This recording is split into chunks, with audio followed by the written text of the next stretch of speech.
This is the DS3 Crossback E-Tense. It's a smallish, tallish, pure electric hatchback from DS, a company that you might not immediately be familiar with. DS is owned by PSA, the same corporate mothership that brings you Citroens, Peugeots and Vauxhalls, except the DS brand is supposed to be, oh, how should I put this, a little bit more chic than the rest. That's because they're French, they call their showrooms salons, and the dealerships have been designed with boutique Parisian hotels in mind. So is the DS3 E-Tense haute couture electric or just a good old high street EV? Well, before I answer that question, just a little reminder, please do subscribe to our channel so you get that notification when our new videos land, just like this lot. But back to the E-Tense, bold, isn't it? Also perhaps slightly grumpy or aggressive from the front, but it's got some lovely feature lines. Look at the way the edge of the bonnet runs all the way around the headlight and down to the front. There's certainly plenty to look at on this car. Even though those vents on the rear wheel arches don't appear to actually do anything, they do have a certain something. It is certainly a distinctive car, but not everyone agrees with me on this. This slightly avant-garde French styling does, in my experience, divide opinion. So what do you think? Please do let us know your comments below. We'd love to hear what you think. Now let's get down to some basics. There is an electric motor and the associated drivetrain bits up front, and they're driving the front wheels only, providing 134 brake horsepower. Then there's a 50 kilowatt battery under the front and rear seats, round about here, with DS claiming it gives a decent range of about 200 miles. In the real world, I'm not so sure about that, but do check out our review over on electrifying.com for more information on range. And if all this is starting to sound a bit familiar, well, 10 out of 10 to you, because it is. You see, the DS3 shares the same drivetrain as, yes, you've guessed it, the Peugeot E208/E2008 and the Vauxhall Corsa E. That's the corporate mothership coming into play. But there's absolutely nothing wrong with that. EV technology is expensive stuff, so actually it makes perfect sense to get as much use out of it as you can. But you then need to make your car stand out when you share so much underneath. Just like the outside, the inside is nothing like its stablemates. Now, let's get to the elephant in the room, because there is quite a lot going on here. DS have definitely gone all out. They have gone all out with quilting. We have it here on the seats, on the dash, on the door, lots of tiny pearl stitching, not to mention the diamonds, lots of diamonds as well, here, up on, down here, and even rotating headlights that shine like a diamond, like diamonds in the sky. Yes, Rihanna, this car is for you.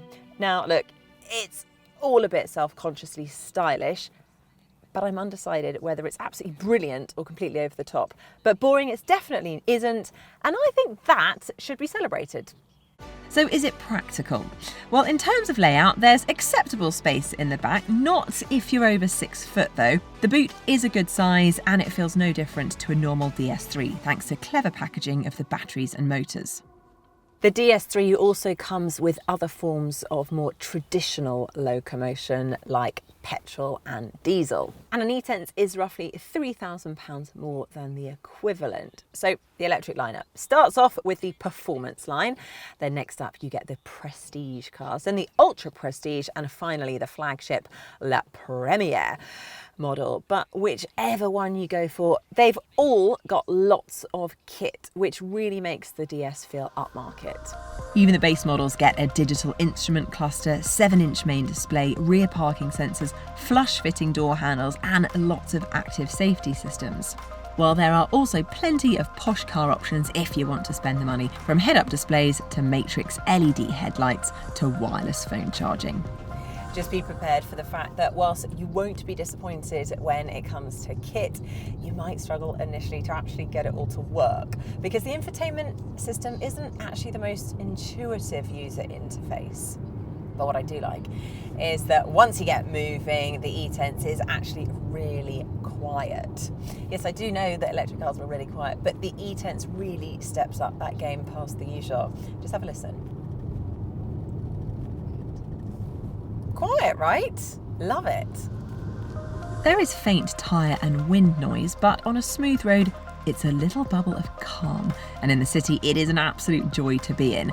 That's because DS has employed some luxury car tricks to keep everything as hushed as possible. There's extra sound deadening materials in the interior, thicker door panels, again with noise-killing padding, and fatter windscreen glass. Now this I like. It takes proper advantage of an EV's natural propensity for motoring zen. There is no need to be tense when you're driving the E-Tense. It's also best driven calmly. This isn't a particularly sporty car, but I don't think that's much of a problem for this kind of thing. The E-Tense weighs about 1/3 of a tonne more than a DS3 with an old school engine, and it feels like the company's had to sort of toughen up the rear suspension to cope. It can be a bit firm if you hit that inevitable bump in the road. It's also nippy rather than particularly fast, getting from rest to 62 miles per hour in 9 seconds, which is absolutely fine, but ludicrous mode, this definitely is not. So there are 3 drive modes: Eco, Normal and Sport, and they deliver different power outputs depending on what you need to do. If you need to conserve your energy, then put it on Eco mode and you get 81 brake horsepower and of course then a longer range. Normal gives you 107 brake horsepower, and Sport you've got the full 134 brake horsepower. It also changes the weight of the steering, and I do feel that's slightly fake. Again though, not much of a problem in a car like this, just worth mentioning. There's also brake regeneration when you lift off the acceleration pedal, but even in the strongest B mode, it's not enough to treat this car as a full-on one-pedal car like you can with smaller EVs, which is a shame because I actually love that feature. It's one of my favourite things actually about the Nissan Leaf and the i3. You can literally, lift your foot off the throttle and that does all the braking for you. So I would say this car, it's brilliant. It's perhaps not a game changer. I like it, but perhaps love is a bit strong. In terms of charging, one of the new 80 kilowatt public chargers can boost the E-Tense from nothing to 80% full in just 30 minutes. And a domestic 7 kilowatt supply can fully charge the battery in 7.5 hours, which is pretty good. As well as the standard warranty, DS assistance is free for the first 3 years of ownership, and the battery is warranted for 8 years or 100,000 miles, like most modern EVs. So all this means that the E-Tense covers all the bases. It looks funky, it's got a unique interior, and it performs really well. But it does cost for that luxe haute couture vibe, and similarly sized cars like the Hyundai Kona can manage quite a lot more range. Perhaps more of a concern is that the Peugeot E2008 actually looks a bit cooler, feels perkier, and is a little bit cheaper. But our advice is that I think you'll buy an E-Tense because you love its style, but just make sure you try other stuff to be certain. And if you want to know more about the DS E-Tense or indeed any of its sibling rivals, please don't forget, head over to electrifying.com where you'll find a ton of more videos, essential info, tips, tricks and fun stuff, and of course a review of that Peugeot E2008.